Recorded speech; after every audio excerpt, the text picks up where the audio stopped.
Cantique numéro 8. 6, 48. À lui seul, désormais,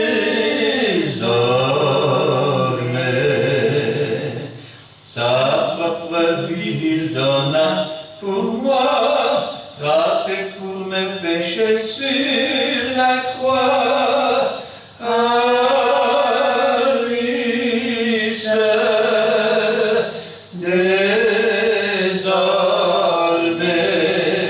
mon cœur et mon âme, Jésus les réclament. À lui seul. Amen. Amen. On va continuer avec le numéro 26.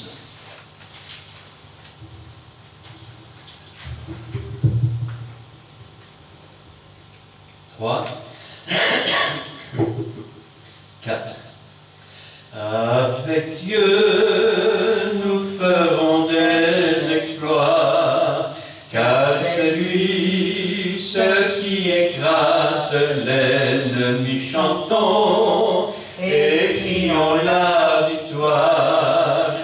Christ est roi, car Dieu a gagné le combat et libéré son peuple. Sa parole a vaincu l'ennemi. La terre entière verra qu'avec Dieu nous ferons des exploits, car c'est lui seul qui écrase l'ennemi. Chantons et crions la victoire. Christ est roi, Christ est roi, Christ est roi. Amen. Amen. Amen. Et enfin le 105.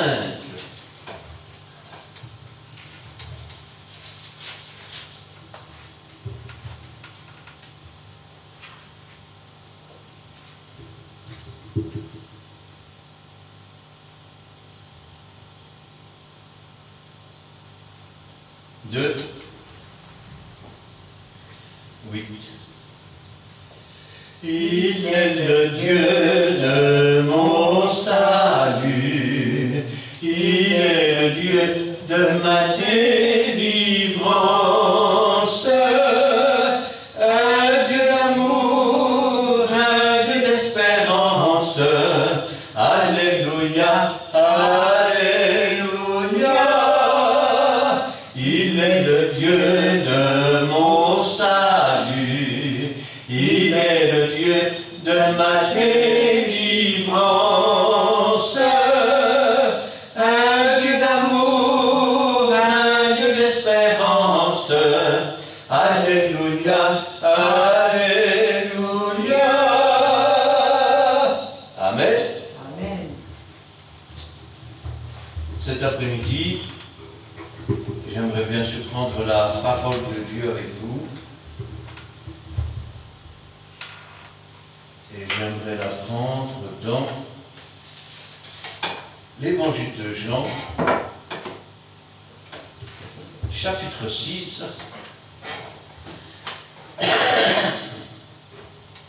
Et nous lirons là les 15 premiers versets.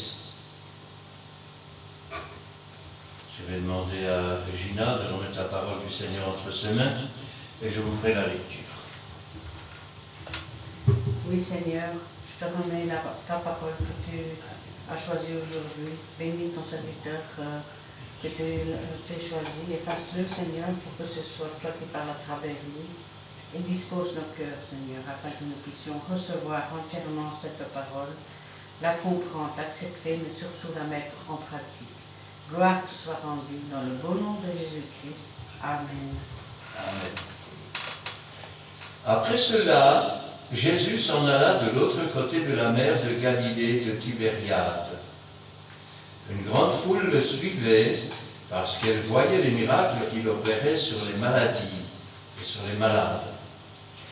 Jésus monta sur la montagne et là, il s'assit avec ses disciples. Or, la Pâque était proche, la fête des Juifs. Ayant levé les yeux et voyant qu'une grande foule venait à lui, Jésus dit à Philippe, « Où achèterons-nous des pains pour que ces gens aient à manger ?» Il disait cela pour l'éprouver, car il savait ce qu'il allait faire. Philippe lui répondit, « Les pains qu'on aurait pour 200 deniers ne suffiraient pas pour que chacun en reçût un peu. » Un des disciples, André, frère de Simon-Pierre, lui dit, « Il y a ici un jeune garçon qui a 5 pains d'orge et 2 poissons. Mais qu'est-ce que cela pour tant de gens ?»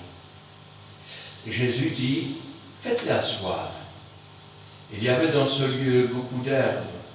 Ils s'assirent donc au nombre d'environ 5000 hommes. Jésus prit les pains, rendit grâce et les distribua à ceux qui étaient assis. Il leur donna de même des poissons autant qu'ils en voulurent. Lorsqu'ils furent rassasiés, il dit à ses disciples, « Ramassez les morceaux qui restent, afin que rien ne se perde. » Ils les ramassèrent donc, et ils remplirent 12 paniers avec les morceaux qui restèrent, les 5 pains d'orge, après que tous eurent mangé. Ces gens, ayant vu le miracle que Jésus avait fait, disaient, « Celui-ci est vraiment le prophète qui va venir dans le monde. » Jésus, sachant qu'ils allaient venir l'enlever pour le faire roi, se retira de nouveau sur la montagne, lui seul. Amen. Amen. Après cela, après que des Juifs ne crurent pas en lui, bien que Moïse ait parlé de Jésus, il était parti de l'autre côté de la mer de Tibériade, et il y avait une grande foule qui le suivait. Elle le suivait pourquoi? Parce qu'elle voyait les miracles qu'il faisait. Suivre Jésus pour avoir quelque chose. Suivre Jésus pour découvrir quelque chose. Suivre Jésus pour partager une expérience. Et voilà que ces gens le suivaient parce qu'il opérait des miracles sur les malades. Plus tard, ils vont encore le suivre.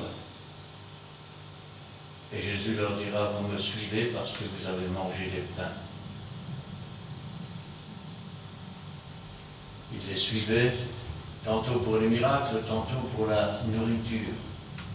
Vous savez, la nourriture a toujours été quelque chose, je vais dire, de spécial. Quand elle abonde, il y a du gaspillage. Quand elle manque, on grappille.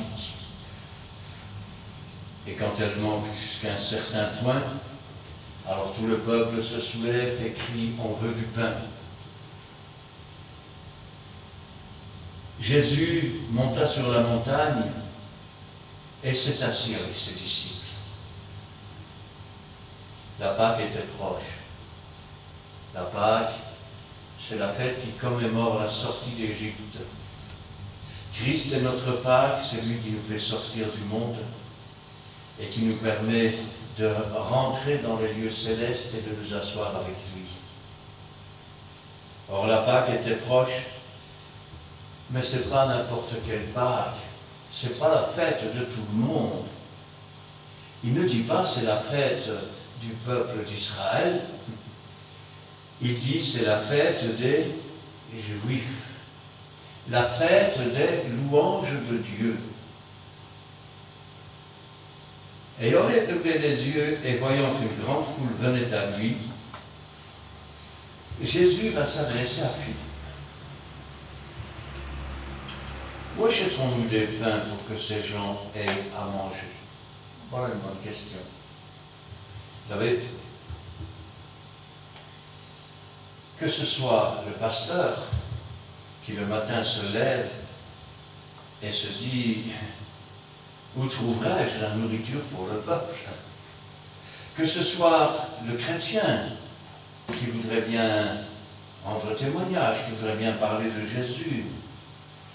Où pourrais-je trouver la nourriture?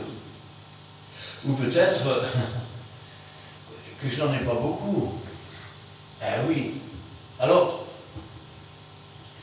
il disait cela pour l'éprouver, car il savait ce qu'il allait faire. Quand vous vous levez le matin et que vous commencez à regarder et que vous vous dites, mais de quoi je vais bien pouvoir parler à l'Église? Qu'est-ce que je vais bien pouvoir leur dire? Le Seigneur nous met à l'épreuve. Vous savez, un jour, je suis arrivé dans une église et rien à dire.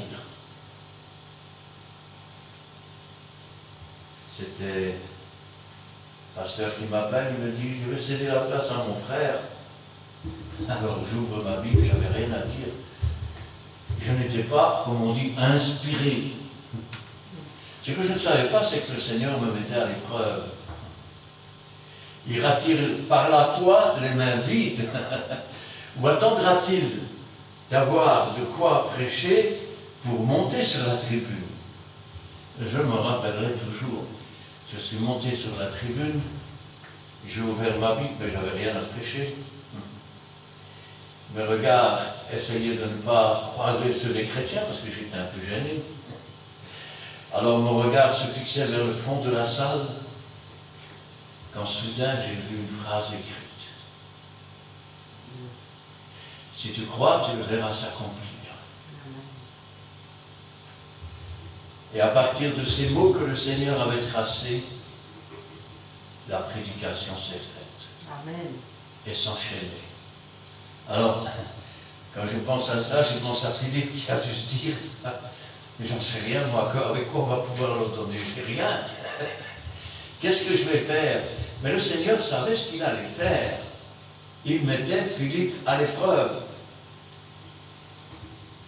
Et Philippe lui répondit, Seigneur, les pains qu'on aurait pour 200 deniers ne suffiraient pas pour que chacun en reçût un peu.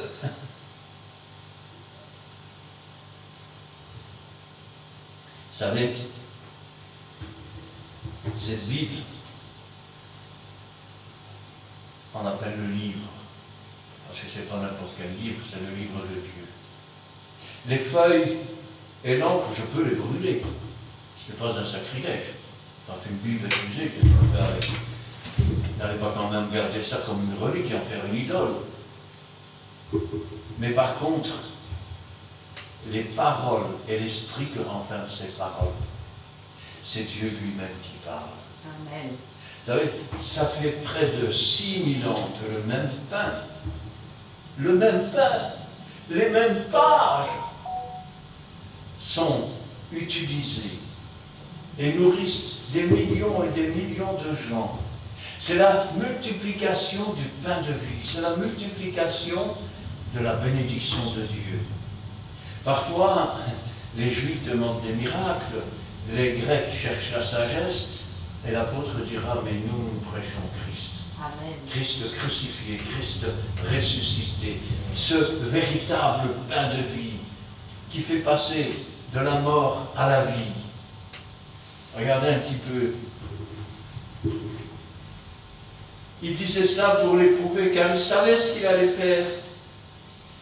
Et Philippe lui répondit, les pains qu'on aurait pour 200 deniers ne suffiraient pas pour que chacun en reçût un peu. Philippe fait un constat. Il n'a rien. La foule est nombreuse. Même s'il avait 200 deniers, ça ne suffirait pas pour que chacun reçoive un petit morceau. Parfois, nous méprisons la parole de Dieu. Dieu n'a pas besoin de nous pour prêcher. c'est nous qui avons besoin. Dieu n'a pas besoin de nous pour rendre témoignage. C'est nous qui avons besoin de Dieu pour rendre témoignage. Le Saint-Esprit n'a pas besoin de moi pour parler. C'est moi qui ai besoin du Saint-Esprit pour parler. Parce que sans Dieu et sans le Saint-Esprit, nous sommes morts par nos offenses. Nous sommes dans un désert. Nous sommes affamés. Nous avons faim. Et vous dites, oh, enfin, les gens n'en veulent plus de l'Évangile. Les gens en ont marre de l'Évangile. Laissez-moi vous dire une chose. Il n'y a pas plus hypocrite que l'homme. Il n'avouera jamais qu'il est toujours dans l'esclavage. Il n'avouera jamais qu'il lui manque quelque chose. Et pourtant, quand il est petit, il dit vivement que je sois grand. Quand il est grand, il dit vivement que je sois marié. Quand il est marié, il dit vivement que j'ai des enfants. Quand il a des enfants, il dit vivement qu'ils soient mariés. Et puis quand ils sont mariés, vivement que j'ai ma pension. Mais il manque toujours quelque chose. Parce que dans ce monde, c'est le matérialisme. Dans ce monde, il faut se comparer à l'autre. Dans ce monde, il n'y a que du racisme. On courbe plus facilement les genoux devant le riche que devant le pauvre. Et quand je pense à cela, je me dis, Seigneur, devant Dieu, nous sommes tous égaux. Amen. C'est la seule véritable égalité. Le pauvre Lazare était là, il n'avait rien, il était couvert d'ulcères, mais Dieu avait le regard sur lui. Oh, mais moi, toi, peut-être que tu n'es qu'un ivrogne, c'est ce que les gens te disent. Peut-être que tu as brisé ton ménage, peut-être que même là où le brasseur passe, le boulanger ne passe pas, les huissiers sont passés, tu n'as plus rien. Tu es dans le fond du trou et tu te dis, maintenant c'est fini, Jérôme. Mais Dieu a le regard sur toi. Et quand un malheureux crie, l'Éternel entend et le délivre de ses tourments. Amen. Quand je pense à ça, je me dis, Seigneur, pour l'homme, c'est impossible. Il est impossible aux hommes de se sauver. La preuve, c'est que même une fois qu'on a accepté Jésus-Christ, que nous avons été appelés, que nous avons répondu à l'appel, nous ne sommes toujours pas élus. Il va falloir marcher dans la sanctification pour cela. Et quand le moment sera venu et que nous sommes arrivés à la limite de la possibilité de la sanctification, c'est Dieu alors qui nous sauve en baptisant du Saint-Esprit et de feu, afin que nos derniers péchés soient brûlés et que nous soyons appelés des élus. Alors, quand je pense à cela, je me dis, Seigneur, il est impossible à un homme de guérir un autre homme. Mais quand tu appartiens à Dieu, que l'Esprit de Dieu est en toi, c'est Dieu qui donne. Et n'oublie jamais de remercier Dieu. Parce qu'aujourd'hui, il y a trop de vantards sur cette terre. Moi, j'ai le don de guérison. Moi, j'ai le don de ceci. Qu'as-tu que tu n'as reçu? Remercie celui qui te l'a donné. Amen. Il disait ça pour l'éprouver. Car il savait ce qu'il allait faire. Et Philippe doit reconnaître son incapacité. Vous savez ce que c'est que de reconnaître son incapacité? C'est de dire, Seigneur, sans toi, je ne peux rien. Sans toi, Seigneur, je pourrais ouvrir la bouche, mais il n'en sortira jamais rien de bon. Mais je sais qu'avec toi, tout est possible, car tout est possible à celui qui croit. Ne t'ai-je pas dit que si tu crois, tu le verras s'accomplir? Un de ses disciples, André, frère de Simon, lui dit, c'est alors qu'André intervient. C'est le frère de Simon-Pierre. Et il dit, il y a ici un garçon, un jeune garçon. Ce jeune garçon, il a 5 pains et 2 poissons. 5 pains et 2 poissons. Ça, c'est le miracle de l'amour de Dieu. Vous savez pourquoi? Parce que le pain, il peut y avoir du levain dedans. Méfiez-vous du levain des pharisiens. Jean aux 7 églises, 5 sont désapprouvés de Dieu. Et pourtant, au milieu de ces églises, c'est l'amour du pain de vie. Dieu est capable de toucher un cœur, une âme. Vous savez, je me souviens de l'histoire de cette femme. Elle était, je vais dire, grenouille de bénitier, qu'on appelle ça. Des gens qui sont toujours à l'église, hein, qui trempent leurs mains, qui font signe de croix. Et elle était fervente catholique. Mais elle se posait des questions. Et un jour, elle se disait, mais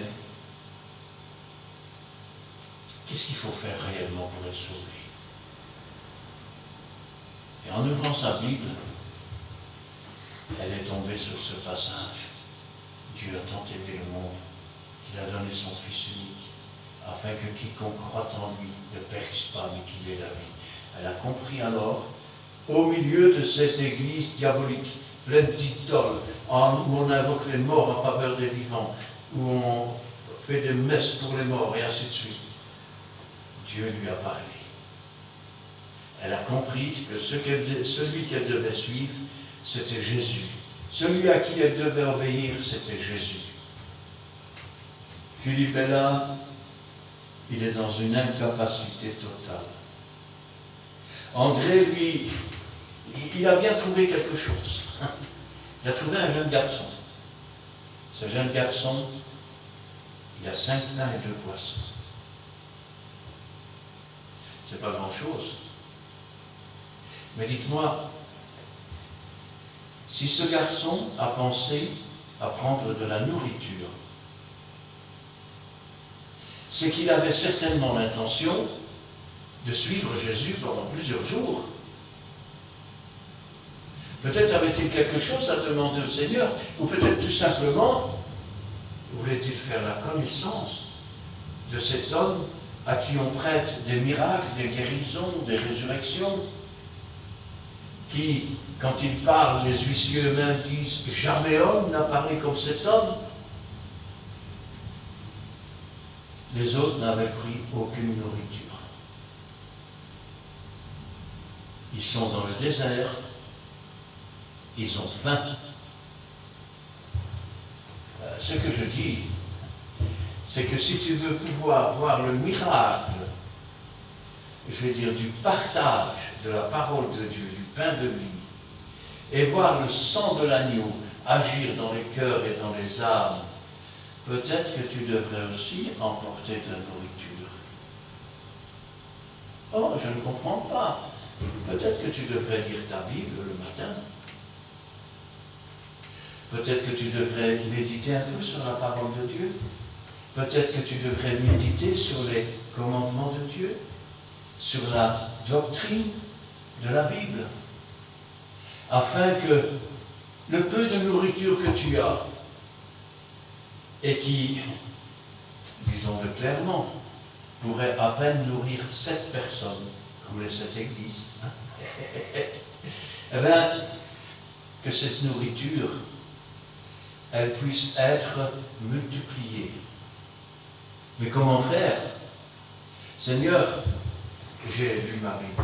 Seigneur, j'ai des choses que tu m'as données, mais c'est si peu. Hein? C'est si peu ce que tu m'as donné. Il y a ici un jeune garçon qui a 5 pains d'or chez 2 poissons. Mais qu'est-ce que c'est que pour tant de gens? Hein? Ça sert à quoi? Pourtant, il est bien écrit dans la Bible. Ne méprisez pas les faibles commencements. Et puis, il y a un autre écrit dans la Bible. Et cet autre écrit qui est dans l'Ancien Testament, il est en train de s'accomplir sous leurs yeux. Petit instant, je cherche après. Voilà.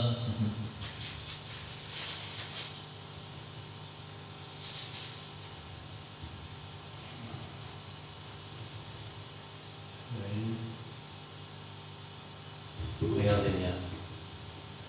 Qui es-tu, grande montagne devant Zorobabel? Je suis dans Zacharie, chapitre 3, le verset 7. Il posera la pierre principale au milieu des acclamations. Grâce, grâce pour elle. La parole de l'Éternel me fut adressée en ces mots. Les mains de Zorobabel ont fondé cette maison, et ses mains l'achèveront. Et tu sauras que l'Éternel des armées m'a envoyé vers vous. Car ceux qui méprisaient le jour des faibles commencements se réjouiront en voyant le niveau dans la main de Zorobabel. Ces 7 sont les yeux de l'Éternel qui parcourent toute la terre. Jésus a dit, celui qui me reçoit, reçoit, celui qui vous reçoit, me reçoit, et celui qui me reçoit, reçoit celui qui m'a envoyé. Nous sommes les yeux de l'Éternel sur cette terre. Nous sommes ces 7 églises, ces 7 yeux. Quand je pense à ça, je me dis, Seigneur, voilà un commencement d'espoir. 5 malheureux pains et 2 poissons.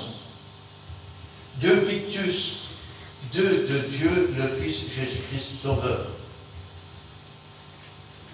Qu'est-ce que cela pour tant de gens? Un seul Sauveur, une seule parole, empreinte de l'Esprit et de la volonté de Dieu, a fait passer de la mort à la vie, a ressuscité des âmes. Et cela depuis plus de 2000 ans. Toujours avec les mêmes paroles, toujours avec les mêmes pains qui ont été rompus, qui ont été multipliés, afin que des millions d'âmes puissent un jour habiter dans la nouvelle cité céleste. Jésus dit, faites-les asseoir. Il y avait dans ce lieu beaucoup d'air. Ils s'assirent au nombre d'environ 5000 hommes, sans les femmes. Je ne sais pas si tous les hommes avaient pris leurs femmes avec, sans les enfants. En général, c'était les grandes familles.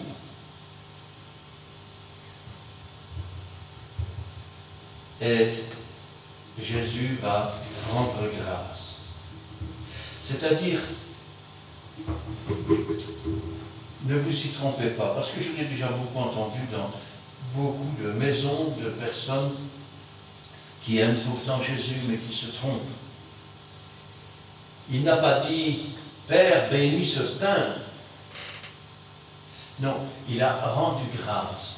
Rendre grâce signifie remercier.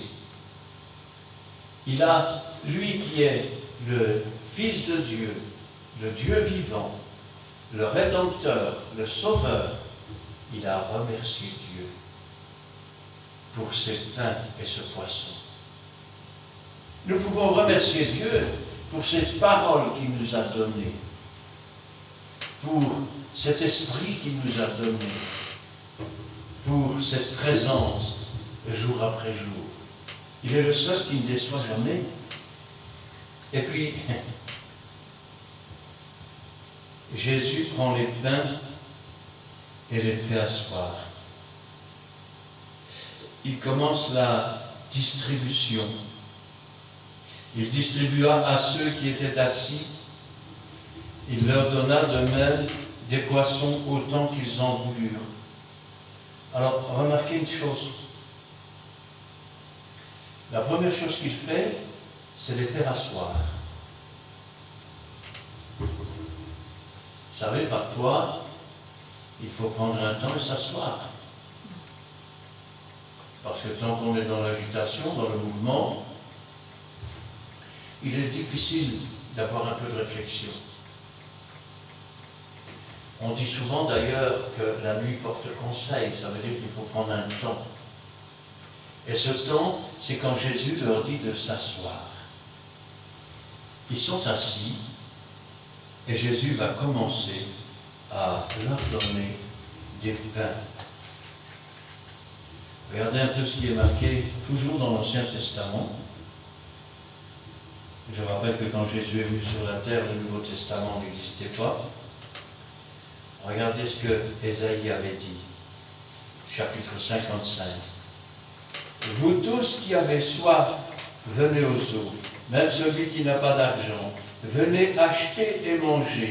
Venez acheter du vin et du lait, sans argent, sans rien payer. Pourquoi pesez-vous de l'argent pour ce qui ne nourrit pas?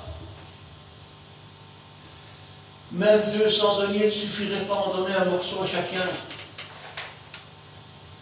Pourquoi travaillez-vous pour ce qui ne rassasie pas? Dans le monde, tout le monde travaille à son bien-être, à ceci, à cela, mais on n'est jamais rassasié. Écoutez-moi donc, et vous mangerez ce qui est bon. Et votre âme se délectera de mes succulents. Prêtez l'oreille et venez à moi. Écoutez, et votre âme vivra. Je traiterai avec vous une alliance éternelle. Une alliance qui n'a pas de fin. Prendre le temps de s'asseoir. Prendre le temps d'écouter ce que Dieu a à nous dire. Vous savez, dans le monde chrétien, il y a une grosse maladie aussi. Et elle comporte plusieurs phases. Il y a la phase où on ne parle pas. Ça veut dire que l'on ne prie pas Dieu. Ça veut dire qu'on se souvient de Dieu quand on vient à l'église. Vous savez, quand vous travaillez, même à l'usine, et qu'en travaillant, vous priez Dieu, les heures passent très vite. Et puis, vous remarquez que quelque chose a changé dans votre travail. Parce que Dieu vous donne l'intelligence pour faire les choses. Il est vrai que quand je pense à cela, je me dis, Seigneur, la deuxième maladie, c'est celle où on parle sans arrêt. Seigneur, fais ceci pour moi. Oh Seigneur, tu vois ça, ça ne va pas. Oh Seigneur, tu m'as... Alors, c'est vrai, il y a un temps pour parler. Et puis un temps pour s'asseoir.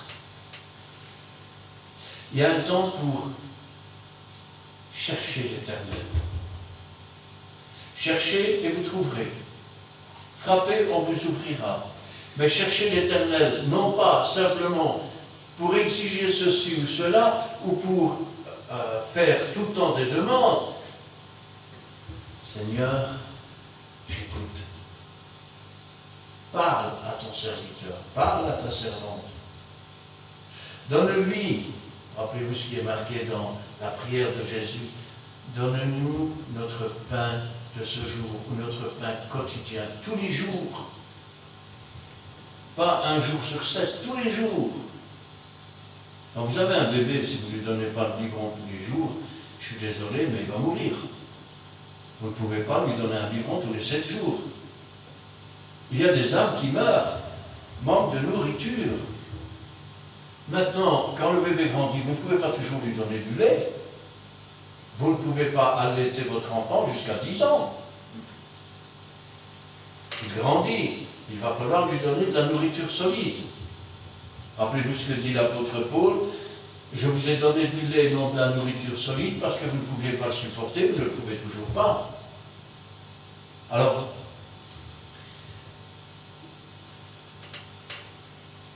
ils étaient assis et il leur donna de même des poissons tant qu'ils en voulurent. Je voudrais que vous compreniez ça. Le monde ne peut pas te rassasier, il te manque toujours quelque chose. Mais 2 mots du Seigneur peuvent remplir ton cœur et ton âme. Amen. Et ça pour toute une vie. Amen. Tu vas enfin être rassasié. Tu vas enfin ne plus avoir ce vide atroce. Quand je pense à cela, je me dis, Seigneur, ils furent rassasiés. Tu peux lire des livres de philosophie. Tu peux lire des livres écrits par le pasteur Tartampion ou par le pasteur machin ou bazar, c'est ton droit. Mais je vais te dire une chose, la seule chose qui peut rassasier ton âme, la seule chose qui peut rassasier ton cœur, la seule chose qui peut la nourrir, la faire grandir et la rapprocher de Dieu, c'est cette parole. Amen. C'est la parole de Dieu. Amen. C'est le pain de vie. C'est le pictus de Dieu, le Fils Sauveur Jésus-Christ, le poisson.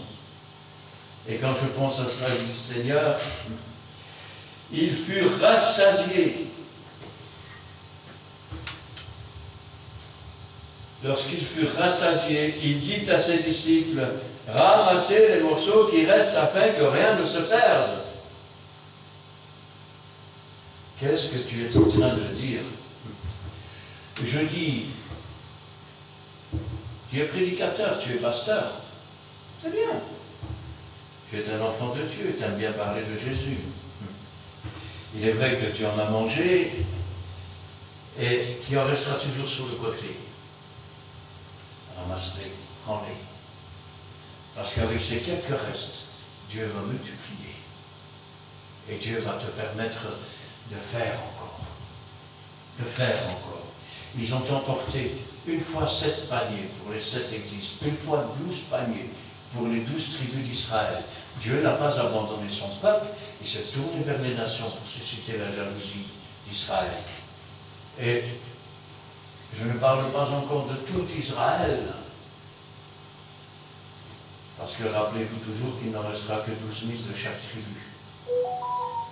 Et quand je pense à cela, je me dis, Seigneur, Jésus leur dit, ne laissez rien perdre, ne gaspillez pas. Et surtout, ne jetez pas vos perles au pourceau. Ramassez ce qui reste. Vous savez, après la nuit dans laquelle nous nous trouvons, où le monde est dans les ténèbres, un jour paraîtra le grand soleil de justice. Ce sera l'aube d'un nouveau jour, ce sera le matin. Or, rappelez-vous que la Pâque, on la mange pendant toute la nuit. Mais ce qui reste au matin, on le brûle au feu. Ça veut dire que c'est la fin de la dispensation de la grâce. Ça veut dire que le reste est brûlé. Le reste disparaît. Et quand je pense à cela, je me dis, Seigneur, je comprends qu'il est marqué dans la Bible, cherchez l'Éternel pendant qu'il se trouve, invoquez-le tant qu'il est prêt. Que le méchant abandonne sa voie, qu'il retourne à l'Éternel, à notre Dieu qui ne se lasse pas de pardonner. Parce qu'un jour viendra où il ne se trouvera plus. Ce sera l'aube d'un nouveau jour pour ceux qui auront accepté Jésus, pour ceux qui auront mangé cette nourriture. Vous savez, dis-moi ce que tu manges, je te dirai ce que tu es. Quand Dieu a parlé à Adam, il a dit, tu es poussière, tu retourneras à la poussière. Et vous dites, ben alors on est de la poussière. Quoi que tu manges, si tu manges de la viande, elle a mangé de l'herbe, l'herbe, elle a mangé la poussière. Donc quoi que tu manges, c'est de la poussière. Mais si maintenant tu manges le Fils de Dieu, si tu manges ta chair, si tu bois ton sang, tout disciple accompli devient semblable à son maître. Tel il est, tel il sera, et tel tu seras. Et celui qui parvient à la connaissance de la parole de Dieu, Dieu l'appelle Dieu avec un petit d. Quand je pense à cela, je me dis, Seigneur, de quoi est-ce que je suis fait? Je suis fait de ce que je mange. Si je me nourris de la parole de Dieu, c'est Dieu qui vit en moi, c'est Dieu qui parle en moi, c'est Dieu qui agit en moi. Si je me nourris de la poussière du monde, rappelez-vous que c'est le serpent qui rentre et qui se nourrit toute la vie de la poussière du monde, c'est-à-dire des choses matérialistes, des choses de jalousie, d'escroquerie et tout ce que vous voulez. Et si c'est ça que je mange, c'est ça que je suis. Quand je pense à cela, je dis, Seigneur, quand je pense que tu as dressé une table pour nous, mais c'est une table un peu bizarre. Vous savez, un jour, il y a un peintre qui a fait un tableau. et on lui a demandé de dessiner le paradis.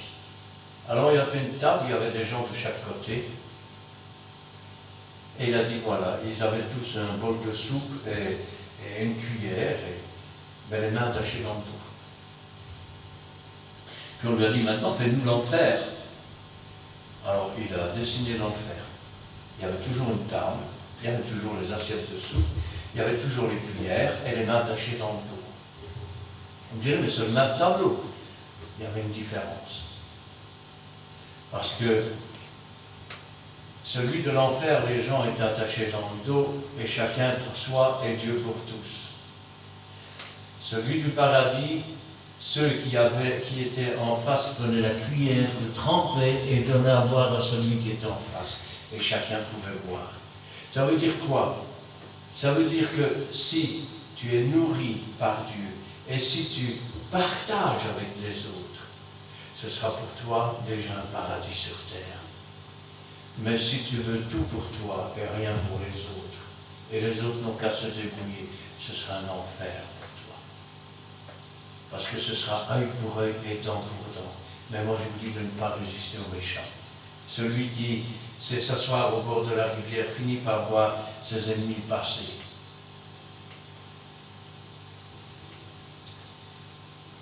Lorsqu'il fut rassasié, il dit à ses disciples, ramassez les morceaux qui restent, afin que rien ne se perde. Ils les ramassèrent donc, et ils remplirent 12 paniers avec les morceaux qui restèrent, des 5 pains d'orge. Après que tous eurent mangé, des millions d'âmes se sont rassasiées et ont été rassasiées par la parole de Dieu. De génération en génération, elle est inépuisable. C'est la différence qu'il y a entre la parole de Dieu et n'importe quel livre. Prenez un livre qui date de 1500, déjà, tout ce qui sera marqué dedans ne correspondra plus à la réalité. Parce que les temps ont changé, parce que les outils ont changé, parce que les appellations ont changé, parce que les dictionnaires ont changé. Mais je peux vous dire qu'après 6000 ans, cette parole, elle est toujours aussi efficace. Elle est toujours aussi bonne.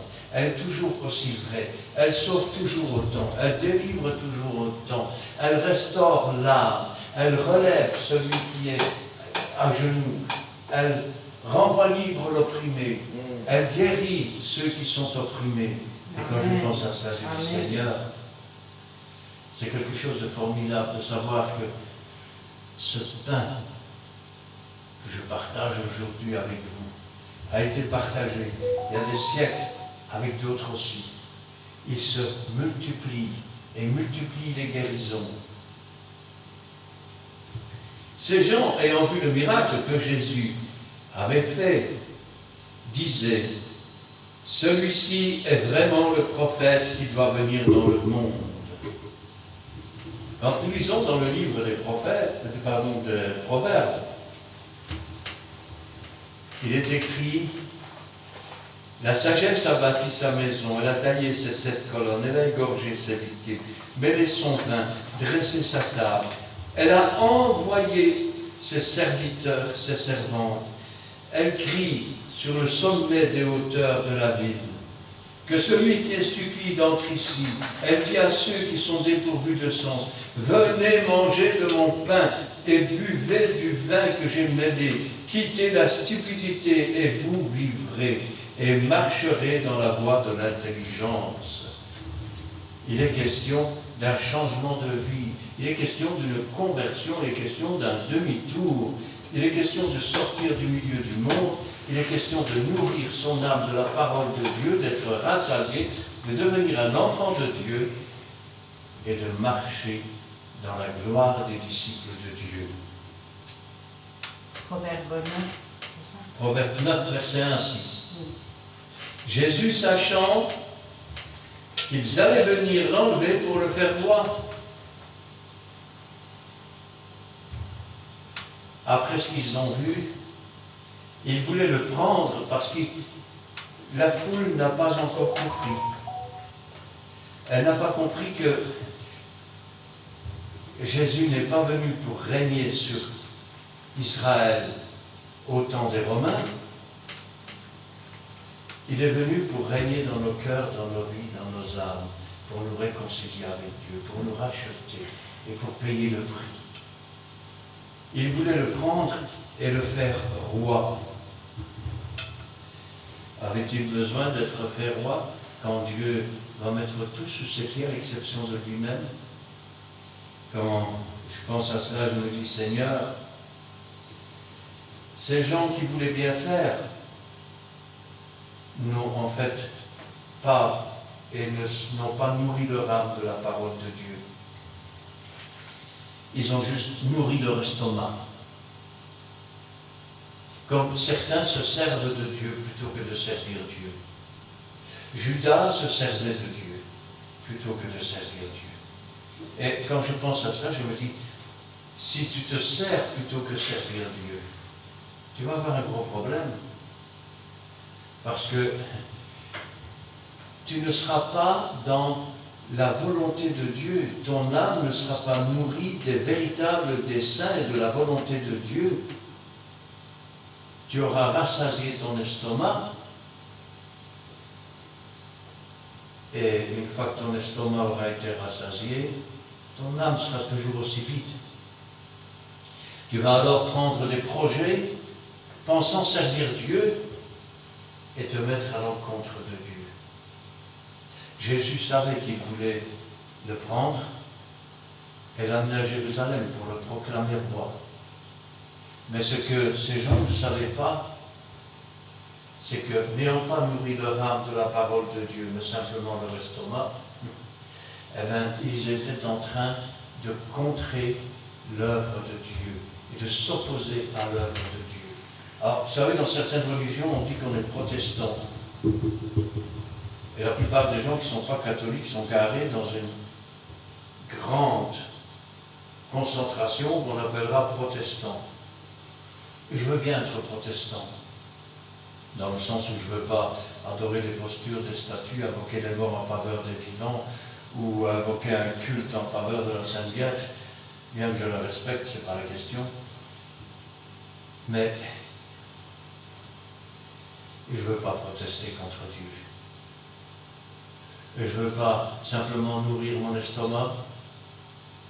Il y a des gens qui vont comme ça à l'église, uniquement pour essayer de profiter de la bonté des autres, pour essayer d'obtenir quelque chose.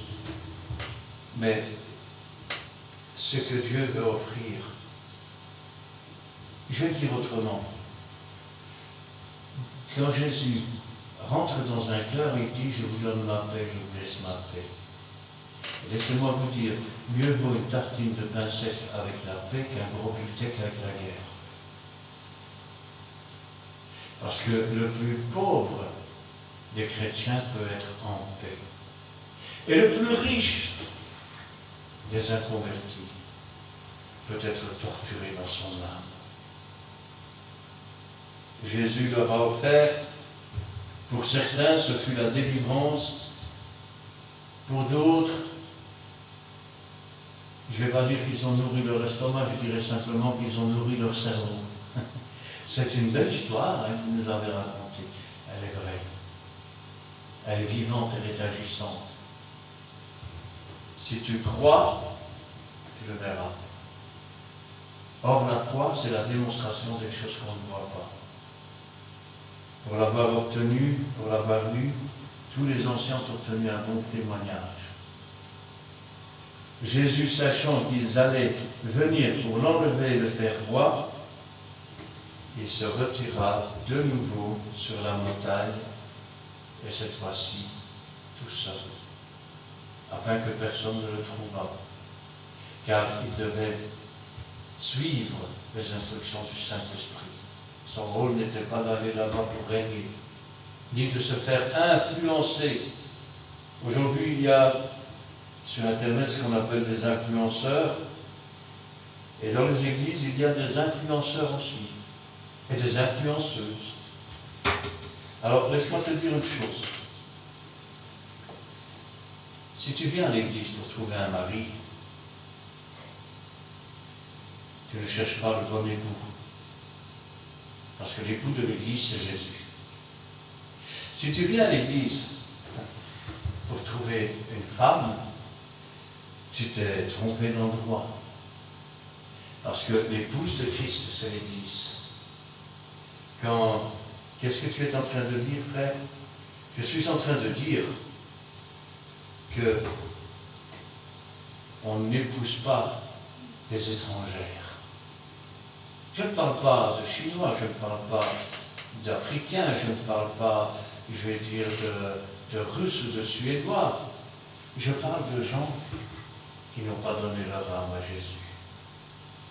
Pour avoir épousé des étrangères, Salomon s'est détourné de Dieu. Il s'est agenouillé devant des postures et des statues. Si vous lisez, je vais prendre pour voir, si vous lisez le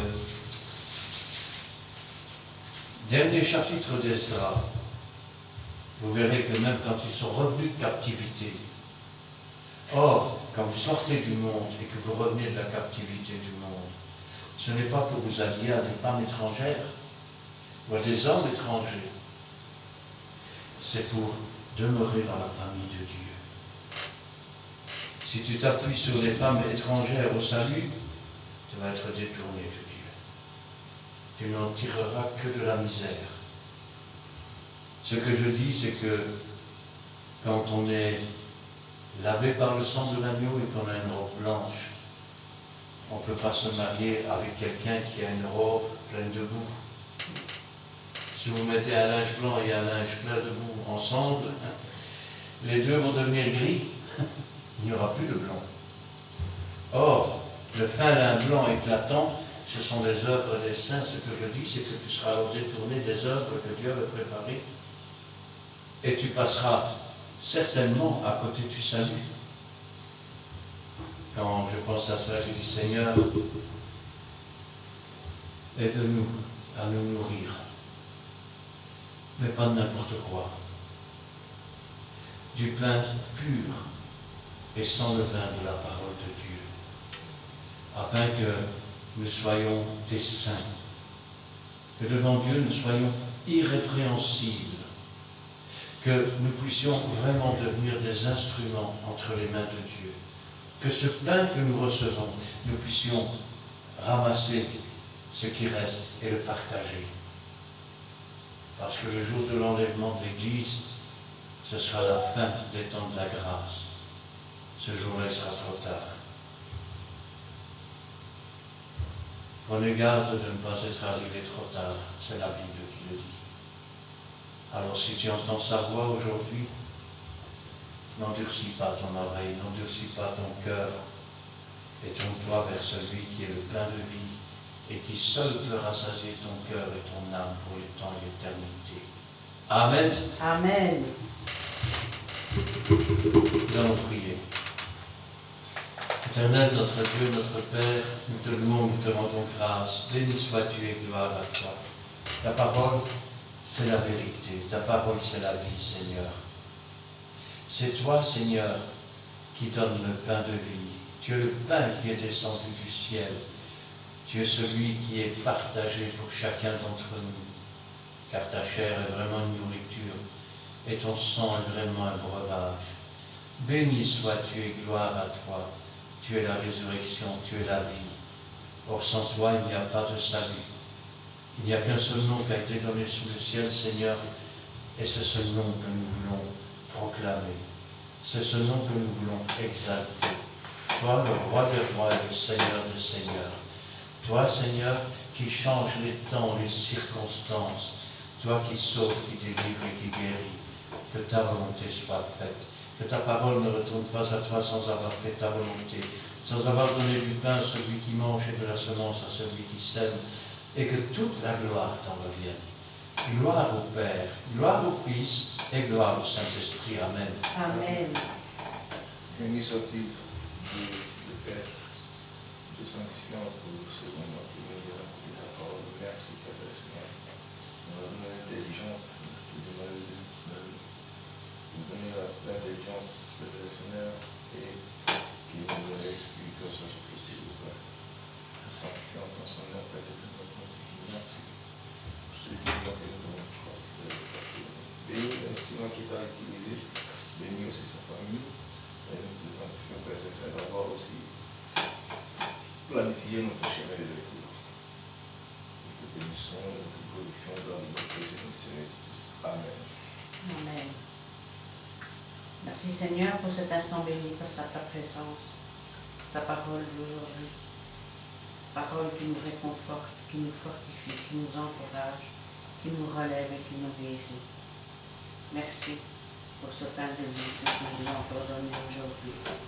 Inonde notre cœur de ce pain de vie, de ta parole qui est vraie, qui est une lampe sur notre sentier, afin qu'une fois inondés, nous puissions en partager avec tous ceux qui veulent te connaître, avec quiconque veut s'approcher de toi, et de t'accepter comme sauveur et maître. Agis dans nos cœurs comme toi seul peux le faire, car tu es celui qui trace notre chemin, tu es celui qui tient notre main faible dans ta main puissante et qui guide nos pas dans tes empreintes. Merci pour ton amour immense, ta bonté de chaque jour, ta miséricorde et ta compassion. Merci Seigneur, car du haut du ciel dans ta maison céleste, tu vois tout et tu sais tout. Tu entends nos prières, nos supplications, et tu interviens, oh mon Dieu, comme tu le désires. Interviens aussi pour tes serviteurs, Seigneur, présents. Continue ton œuvre en eux. Garde-les dans ta main puissante. Protège-les des méchants et des orgueilleux. Et fortifie-les, Seigneur, dans le ministère que tu leur as confié.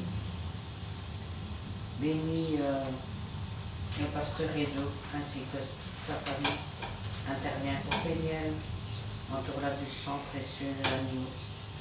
Et intervient pour le peuple de Péniel aussi, Seigneur, afin qu'ils mettent en pratique ta parole qui est vraie. Agis dans nos familles respectives, oh mon Dieu. Agis dans tous les cœurs de tous ceux qui s'attendent à toi, tous ceux qui sont empêchés de venir à toi. Brise les fers, brise les chaînes, oh mon Dieu, et que toute la gloire t'en revienne. Gloire au Père, au Fils et au Saint-Esprit. Amen. Amen. Amen. Et amen. Eh bien, nous terminerons avec le cantique numéro 53.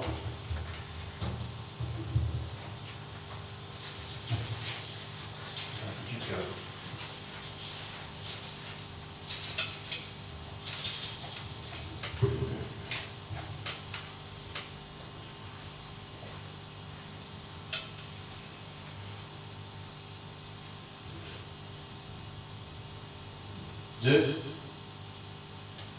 Oui. Chantons dès le matin, Jésus sur le chemin, saura bien nous garder, pourquoi donc s'inquiéter, s'il nous faut traverser peine et difficultés, au berger donnons-les, la foi fait triompher. Chantons dès le matin, Jésus sur le chemin, saura bien nous garder, pourquoi donc s'inquiéter, s'il nous faut traverser peine et difficultés, au berger donnons-les, la foi fait triompher. Amen. Amen. Que l'Éternel te bénisse et qu'il te garde. Que l'Éternel fasse luire sa face sur toi et qu'il t'accorde sa grâce. Que l'Éternel tourne sa face vers toi et qu'il te donne la paix. Amen, Amen. et Amen.